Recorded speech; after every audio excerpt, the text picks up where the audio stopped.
Bismillahirrahmanirrahim. Alhamdulillahirabbil alamin. Wa bihi nasta'in ala umuri dunya waddin. Wassalatu wassalamu ala asyrafil anbiya wal mursalin Sayyidina Muhammad wa ala alihi wa sahbihi ajma'in. Subhanaka la ilma lana illa ma 'allamtana innaka antal alimul hakim. Rabbi shrah li sadri wa yassir li amri wahlul 'uqdatam min lisani yafqahu qawli. Rabbi yassir wa la tu'assir ya karim. Rabbi tammim bil khair. Allahumma salli ala sayyidina Muhammadin nur al-mudhhib bi lisyani bi nurihi wa ala alihi fi kulli lamhatin wa nafasin 'adada ma wasi'ahu ilmullah. Thumma amma ba'd. Assalamualaikum warahmatullahi ta'ala wabarakatuh. Waalaikumsalam Ustaz Khairul Anwar. Apa khabar semua? Alhamdulillah. Hari ni first time saya online guna laptop sebenarnya, sebab handphone lupa nak charge. Kalau tuan-tuan ada masalah suara ataupun gambar tak jelas, boleh maklumkan ya. Kita cubalah. Saya pun baru nak belajar-belajar. Baik, insya-Allah tuan-tuan, seperti biasa kita akan sambung pengajian kita berdasarkan kitab 40 hadis perihal zaman kini karangan As-Sayyid Abdul Aziz bin Siddiq Al-Ghumari rahimahullahu ta'ala anhu wa arda. Seperti biasa tuan-tuan, suka saya untuk ingatkan kepada tuan-tuan yang belum memiliki buku, tuan-tuan boleh beli di bahagian Falak Jabatan Mufti Kerajaan Negeri Sembilan, ataupun boleh pergi ke Menara Mains tingkat 3 di kedai buku Pustaka Hikmah Jabatan Mufti Negeri Sembilan. Boleh dapatkan di sana. Alhamdulillah, baik. Alhamdulillah. Kalau lepas ni tersakit ke, ada yang tak jelas, boleh bagi tahu ya. Baik tuan-tuan yang dirahmati Allah Subhanahu wa taala, kita sambung untuk hadis yang seterusnya. Pada minggu yang lalu telah kita bincang pada hadis yang ke-21, kan? Minggu lepas kita mungkin habis awal sedikit kerana ada hal, saya ada hal, ada program lain selepas itu. Ini mungkin pengajian yang lalu kita kurang sikit penjelasan berkenaan dengan hadis tersebut, dan hadis tersebut merupakan sebuah hadis yang agak panjang. Jadi tuan-tuan yang ada buku boleh buka pada halaman 129 hadis ke-21. Kita tengok balik hadis yang sebelum ini, yang mana Nabi SAW bagi tahu kepada kita tentang satu zaman, yang mana pada zaman itu kata Nabi SAW, orang yang ada agama dah tak selamat, melainkan dia lari dengan agama yang dia ada daripada satu kampung kepada kampung yang lain, daripada satu pergunungan, suatu tempat tinggi kepada suatu tempat yang tinggi, daripada bukit ke bukit, daripada lubang ke lubang, seumpama musang yang menyelinap, kan? Bahasa Negeri Sembilan khabar, menyelinap, lari, menyelamatkan diri. Seperti itu kata Nabi SAW. Seseorang yang pada satu zaman dia kena selamatkan diri dia, dia kena menyelinap, kena melepaskan diri daripada zaman tersebut, seperti mana musang yang menyelinap menyelamatkan diri sampai sukar nak ditangkap, ya. Nabi sebut dalam hadis ini dengan istilah yang jelas. Nabi kata apa? Katha'labil ladzi yarugh. Yarugh ni apa? Dia lari bukan satu arah, dia lari mencelinap lah, kita bahasa Negeri Sembilan kata kajap ke kiri, kajap ke kanan, sukar untuk ditangkap. Macam itulah Nabi pesan kepada kita untuk menyelamatkan diri pada zaman ni yang Nabi nak cerita ni.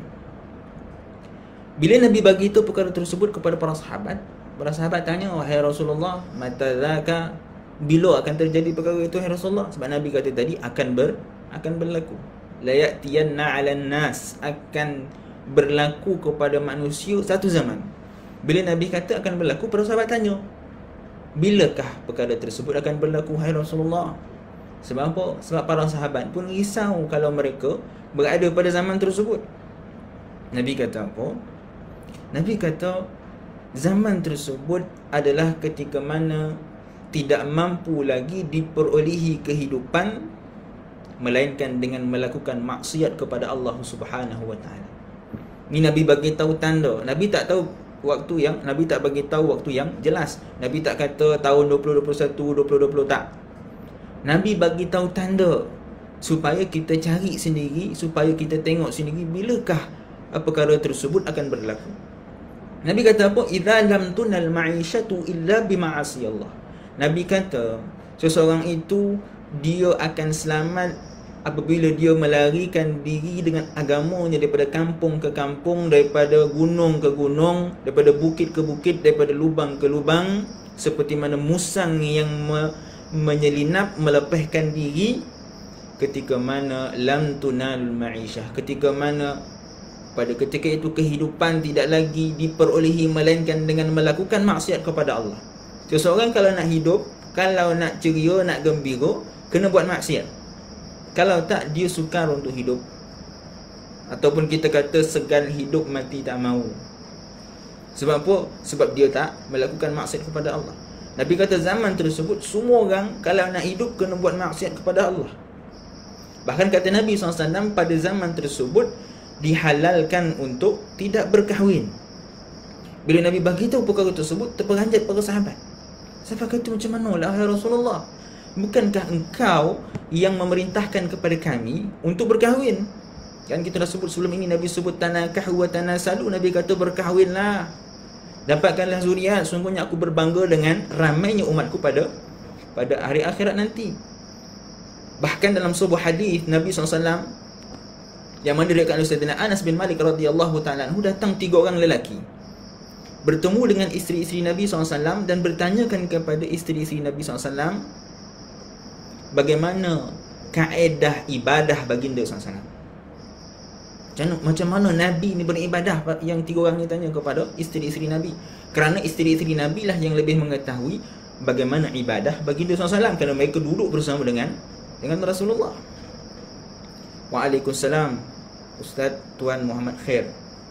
Okey, tanya kepada isteri Nabi macam mana ibadah Nabi SAW. Lalu para isteri Nabi SAW ceritakan kepada 3 orang ini bagaimana cara ibadah baginda SAW. Bila mereka dengar ibadahnya baginda SAW, mereka kata apa? Wa aina nahnu minan nabiy sallallahu alaihi wasallam qad ghufira lahu ma taqaddama min dhanbihi wa ma ta'akhkhar. Kata mereka, kalau macam itulah Nabi SAW beribadah sebegitu hebat, bagaimana pula kita ni, orang yang biasa ni? Nabi SAW itu manusia yang telah diampunkan oleh Allah Subhanahu Wa Taala dosanya, sama ada yang akan datang ataupun yang telah lalu. Nabi yang telah diampunkan dosa ni pun beribadah sebegitu hebat, apatah lagi ni kita ni. Ini para sahabat. Kalau kita bila dengar lah perkara tersebut, kita tak kata macam tu. Kita kata apa? Oh, itu Nabi, memanglah Nabi ibadah macam tu, kan? Tapi para sahabat tak. Bila para sahabat dengar ibadah Nabi SAW, mereka risau. Mereka kata apa?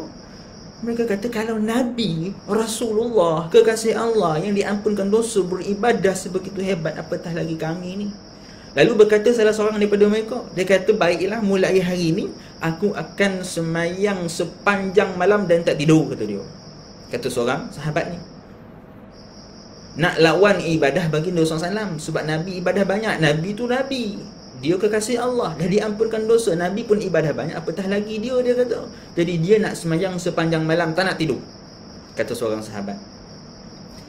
Kata yang kedua, dia kata kalau macam tu dan pula akan berpuasa sepanjang tahun dan aku takkan berbuka, kata seorang sahabat lagi. Kata sahabat yang ketiga pula, kalau macam tu aku tidak akan berkahwin dengan mana-mana perempuan, kata sahabat yang ketiga. Perkara yang disebutkan oleh 3 orang sahabat ini sampai ke telinga baginda SAW. Lalu Nabi datang kepada mereka dan mengatakan kepada mereka, antumul ladzina qultum kadza wa kadza. Nabi tanya kepada mereka, korang ke yang cerita, yang kata seorang tak nak tidur malam, beribadah sepanjang malam, seorang nak puasa sepanjang tahun, seorang tak nak kahwin? Lalu kata Nabi SAW, amma wallahi inni la akhsyakum lillahi wa atqakum lah. Kata Nabi SAW, aku demi Allah, orang makhluk yang paling takut kepada Allah dan makhluk yang paling bertakwa kepada Allah Subhanahu wa ta'ala. Lakinni asumu aftir. Aku yang makhluk, manusia yang paling takut kepada Allah, yang paling bertakwa kepada Allah ni pun berpuasa dan berbuka. Wa usalli wa arqud. Aku semayang dan aku berehat. Tak adalah semayang sepanjang malam tu. Dan pun semayang, tapi dan pun tidur, berehat. Wa atazawwajun nisa, kata Nabi SAW, dan aku sendiri berkahwin dengan wanita. Lalu kata Nabi SAW, faman raghiba an sunnati falaysa minni, siapa yang benci akan sunnahku, maka dia bukanlah daripada kalanganku. Dalam hadis ini Nabi sebut apa? Siapa yang membenci sunnah Nabi SAW. Dan Nabi, antara sunnah Nabi SAW itu adalah at-tazawwujun nisa, berkahwin dengan para wanita. Jadi bila sahabat dengar Nabi kata pada satu zaman halal bagi manusia pada zaman tersebut untuk tidak berkahwin, terperanjat para sahabat. Para sahabat tanya, macam mana pula tu hai Rasulullah? Bukankah kau yang memerintahkan kepada kami untuk berkahwin? Apalah tiba-tiba pada zaman tersebut halal bagi mereka untuk tidak berkahwin? Lalu kata Nabi SAW, kerana pada zaman tersebut rosaknya seseorang, musnahnya seseorang itu adalah pada tangan kedua ibu bapanya. Kalau dia dah tak ada ibu bapa, maka dia akan musnah, akan rosak di tangan isteri dan anak-anaknya. Kalau dia tak ada isteri, tak ada anak, maka dia akan musnah pada tangan kerabat ahli keluarga dia. Sahabat bertambah pelik bila Nabi cerita seperti itu. Tadi Nabi tak kasih kahwin. Nabi kata halal bagi mereka untuk tidak berkahwin. Lepas tu Nabi kata apa pula? Nabi kata musnahnya seseorang itu di tangan kedua ibu bapa dia, di tangan isteri dia, di tangan anak dia, di tangan kerabat dia. Lalu para sahabat tanya, macam mana itu wahai Rasulullah? Macam mana seorang anak boleh musnah di tangan kedua ibu bapa dia? Seorang suami boleh musnah di tangan isteri dan anak-anak dia, di tangan ahli keluarga dia. Macam mana wahai Rasulullah? Apa Nabi SAW bagi tahu? Nabi kata, yu'ayyirunahu bidaikil ma'ishah. Macam mana ahli keluarga ini memusnahkan diri seseorang itu adalah dengan menyempitkan dia, menghina dia, merendahkan dia dengan kehidupan dunia. Wa yukallifunahu ma la yutiqu, dan membebankan dia dengan sesuatu yang dia tidak mampu. Fayuzidunahul halakah, lalu mereka telah menambahkan kerosakan, kemusnahan, kesesatan kepada orang ini. Waalaikumsalam. Ini Nabi sebut. Nabi nak terangkan bagaimana rosaknya manusia pada zaman tersebut. Sebab apa? Sebab mak ayah dia sendiri yang membebankan dia dengan sesuatu yang dia tidak mampu. Menghina dia, memandang rendah dia. Kau kerja apa? Kau tengok abang kau, kau tengok acik kau, anda kau jual. Kau menghina dia. Lalu dia merasa rendah diri, merasa hina. Begitu juga dengan isteri dan anak, meminta sesuatu yang dia tidak mampu. Bang, si Lijah tu bang dah pakai golang lipan bang. Senilah golang makin bang boleh dan kahwin makin tak bertukar-tukar. Dah 20 tahun. Si Lijah tu dah bertukar silih ganti dah bang. Lepas lipan Kongo, lepas Kongo, ulat beluncas semua dah ada bang. Kata si isteri. Si anak pula datang, bah, kawan saya semua pakai iPhone 3 boleh. Saya pakai Nokia lagi. Orang lain dah tak pakai dah Nokia ni bah. Mengadu kepada abah dia. Si isteri minta sedemikian, si anak pula minta sedemikian. Akhirnya apa jadi kepada dia? Dia rasa sempit, dia rasa rendah diri, dia rasa hina, dan dia terpaksa melakukan perkara yang tidak sepatutnya. Tambahan lagi tuan-tuan, pada hari ini kita dilanda dengan COVID, dilanda dengan kemerosotan ekonomi. Apabila perkara-perkara ini berlaku, apa yang terjadi? Akhirnya ambil jalan senang, gantung diri. Itu yang berlaku hari ini tuan-tuan. Lihatlah sekeliling kita bagaimana manusia mencari jalan penyelesaian yang mudah, tetapi akhirnya memusnahkan diri dia sendiri. Ini yang Nabi sebut. Fayuzidunahul halakah. Maka mereka telah menambahkan kemusnahan, kesesatan bagi seseorang itu. Jadi hadis tadi dia akan ada keterkaitan dengan hadis yang seterusnya yang kita nak bincang pada hari ini, iaitu hadis ke-22 yang diriwayatkan oleh Sayyidina Abu Hurairah radhiyallahu taala anhu. Tuan-tuan yang ada buku boleh lihat pada halaman 132. Internet tak berapa cantik sangkut-sangkut. Ya kau? Itulah masalah tu kan. Internet sangkut-sangkut ni yang tak boleh nak buat apa tu kan. Baik. Bunyi cengkerik. Itulah cengkorik ni pun susah yo. Tak boleh nak buat apa. Kau boleh saya tutup mulut, memang saya tutup mulut dia. Daripada tadi tu. Salam, tajuk apa?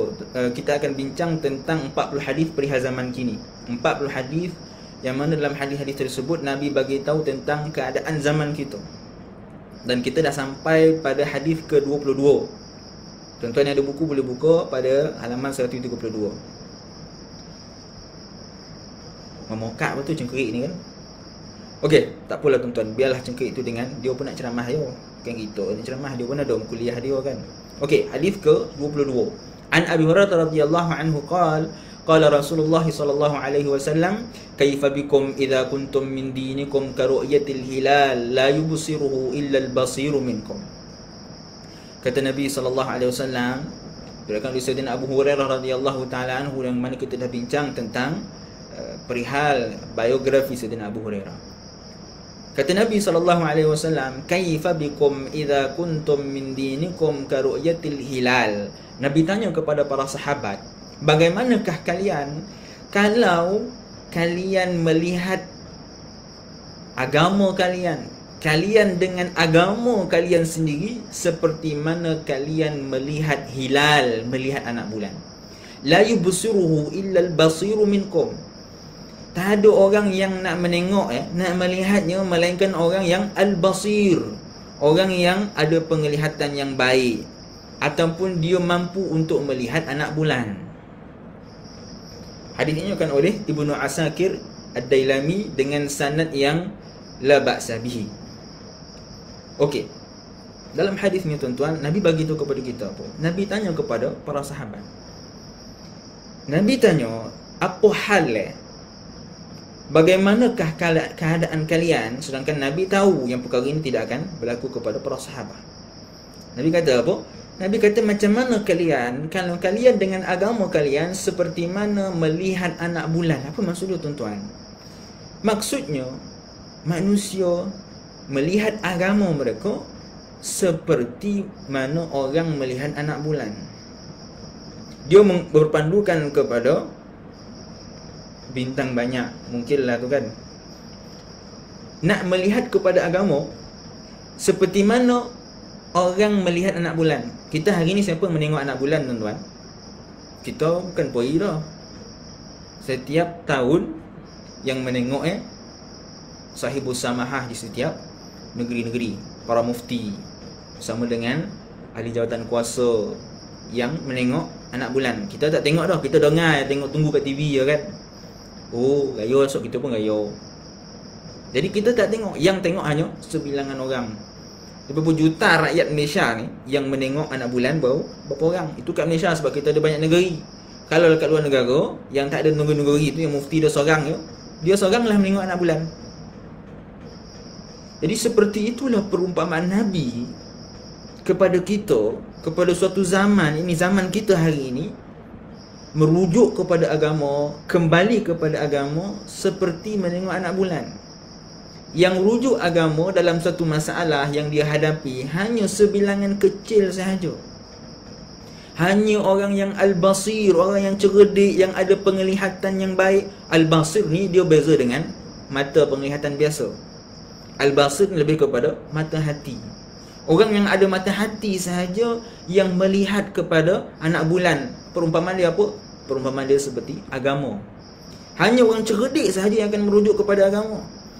Yang lain yang seramai-ramai itu, bila berlaku masalah, mereka tak endahkan agama. Seolah-olah mereka tak ada kaitan dengan agama. Mereka tak ada kaitan dengan syarak. Berlaku suatu masalah, mereka tak kembali kepada agama, tak kembali kepada ahli agama. Bahkan mereka pula yang pandai-pandai keluarkan hukum. Mereka pula yang pandai-pandai mentakwil, menuduh, menfitnah dan sebagainya. Maka inilah yang Nabi bagi tahu. Kita lihat apa disebutkan oleh Sayyid Abdul Aziz bin Siddiq Al-Ghumari. Inilah realiti yang berlaku pada manusia hari ini, berkaitan dengan kembali kepada hukum agama Allah dalam setiap urusan kehidupan mereka, sama ada bersifat peribadi maupun umum, sama ada berkenaan dengan diri kita sendiri ataupun berkenaan dengan kampung kita. Berlaku satu masalah di kampung, di taman, di flat, di pangsapuri, di banglo, di mana-mana pun secara umum, manusia dah tak kembali kepada agama. Yang kembali hanya sebilangan kecil sahaja. Dan kata Sayyid Abdul Aziz lagi, tidak terdapat seorang pun di kalangan mereka yang akan melihat hukum agama berkaitan akan apa yang mereka hadapi dalam perkara-perkara bersifat peribadi maupun umum, seolah-olah mereka tidak dipertanggungjawabkan di sisi Allah akan perkara tersebut. Seolah-olah mereka memang tak perlu pun rujuk kepada agama, mereka tak ada agama. Seolah-olah mereka tidak ditaklifkan oleh Allah Subhanahu Wa Taala akan hukum. Mereka tak melihat kepada apa dikatakan agama. Mereka lebih melihat kepada apa yang dikata oleh nafsu mereka, melihat kepada apa yang dikata oleh diri mereka, meninggalkan agama. Tidak akan ditemui, kata Sayyid Abdul Aziz, sesiapa yang menjaga syariat Allah dalam urusan sehariannya, melainkan hanya beberapa orang, sebilangan kecil sahaja yang menjaga urusan agama dia. Seperti bulan itu pasti tidak akan dapat dilihat, melainkan orang yang mempunyai penglihatan yang baik serta cermat dalam memerhatikannya. Macam mana setiap negara hanya sebilangan kecil sahaja yang melihat anak bulan, seperti itulah keadaan manusia pada akhir zaman, yang mana mereka kembali kepada agama. Seperti itulah, yang kembali kepada agama hanyalah sebilangan kecil. Baik, kita tengok kepada hadis yang seterusnya. Kita kena laju sebenarnya tuan-tuan. Kita dah terlalu lambat untuk habiskan kitab ni. Okey, tengok hadis ke-23. Hadis yang juga diriwayatkan oleh Sayyidina Abu Hurairah radhiyallahu taala anhu, yang mana kata Sayyidina Abu Hurairah radhiyallahu taala anhu, Nabi sallallahu alaihi wasallam bersabda, al-imamu dhamin wal muadzinu mu'taman. Kalau tuan-tuan yang ada buku, tuan-tuan boleh betulkan sedikit baris. Dia boleh sebenarnya mu'tamin dan mu'taman, tetapi lebih tepat mu'taman. Kata Nabi SAW, al-imamu dhamin, imam adalah penjamin, wal muadzinu mu'taman, dan muazzin adalah orang yang diberikan amanah ataupun orang yang amanah. Jadi lebih tepat, sebab tu lebih tepat mu'taman, iaitu orang yang diberikan amanah. Fa arshidillahummal a'immata. Lalu Nabi SAW, bila Nabi dah bagi tahu imam itu adalah penjamin, ini pujian Nabi kepada para imam dan muazzin. Ni kan baru habis cerita Ayanda kan, TV3 kalau tuan-tuan tengok. Kalau tuan-tuan tak tengok drama, mungkin tak tahulah kan, cerita tentang imam. Nabi kata apa? Al-imamu dhamin. Imam itu adalah penjamin. Penjamin di sini bukanlah dengan makna penjamin macam kita beli kereta. Itu ada dibincang dalam bab muamalat fiqh kita. Begitu juga kalau kita buat pinjaman, ada penjamin kan. Lagi-lagi kalau loan tak lepas, kena ada penjamin. Tapi penjamin di sini bukanlah penjamin yang akan dikenakan hukuman kalau orang yang dijamin tak bayar, contoh dia. Tak. Domin di sini adalah berbeza. Domin di sini adalah mereka yang menjaga. Nanti kita akan lihat apa yang disebutkan oleh para ulama tentang makna ad-dhamin di sini. Ulama berbeza pendapat. Baik. Lalu Nabi SAW berdoa, fa'arshidillahumma. Bila Nabi dah bagi tahu imam, penjamin dan muazzin itu adalah orang yang diberikan amanah, Nabi mendoakan kepada para imam dan para muazzin dengan doa Nabi SAW, ya Allah, Kau berilah hidayah petunjuk kepada para imam, waghfir lil muazzinin, dan ampunkanlah dosa-dosa para muazzin. Nabi berdoa untuk para imam dan para muazzin, menunjukkan kedudukan para imam dan para muazzin. Dalam sebahagian riwayat hanya setakat itu, seperti mana diriwayatkan oleh Imam Ahmad, begitu juga Abu Daud dan beberapa ashabus sunan yang lain yang meriwayatkan hadis ini. Dia tak ada tambahan faqalu tersebut lepas daripada itu.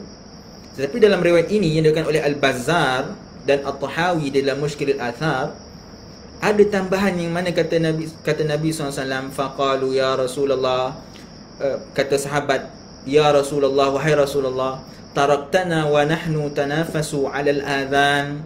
Dalam riwayat yang diriwayatkan oleh Al-Bazzar dan Tahawi, ada tambahan yang mana para sahabat tanya Nabi SAW.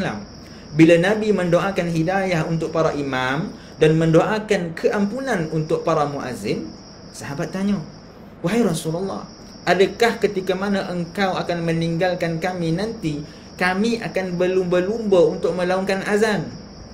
Kami akan berabut-rabut nak melaungkan azan. Sebab ada dalam hadis Nabi kata apa? Lau ya'lamun nasu ma fit ta'dhini latadarabu alaihi bisuyuf. Nabi SAW ketika menceritakan tentang kelebihan melaungkan azan, Nabi kata apa? Kalaulah manusia itu tahu apa yang ada pada orang yang melaungkan azan, kelebihan yang bakal dia dapat, latadarabu alaihi bisuyuf, nescaya mereka akan menghunuskan pedang, berlawan, berabut untuk menjadi muazzin. Lalu sahabat tanya, kenapa wahai Rasulullah engkau mendoakan keampunan bagi para muazzin? Adakah sebab mereka akan bergaduh, akan berabut nak jadi azan pada akhir zaman? Nabi kata apa? Kalla. Tak, bukan macam tu. Wa inna ba'dakum zamanan, kata Nabi SAW, sesungguhnya setelah kalian, Nabi kata kalian, bukan kalian takkan kena pada peristiwa ini. Aku tak mendoakan untuk kalian, tetapi ba'dakum, setelah kalian nanti ada satu zaman, yakunu muazzinukum fihi sifalatukum, yang mana pada zaman tersebut para muazzinnya adalah daripada kalangan mereka yang paling hina, ataupun bahasa yang lebih jelas, daripada kalangan mereka yang paling rendah ataupun bodoh. Safalun ataupun sifalah ini lebih kepada tak cerdik ataupun jahil, seperti itu. Nabi kata apa? Selepas kalian nanti akan datang satu zaman yang jadi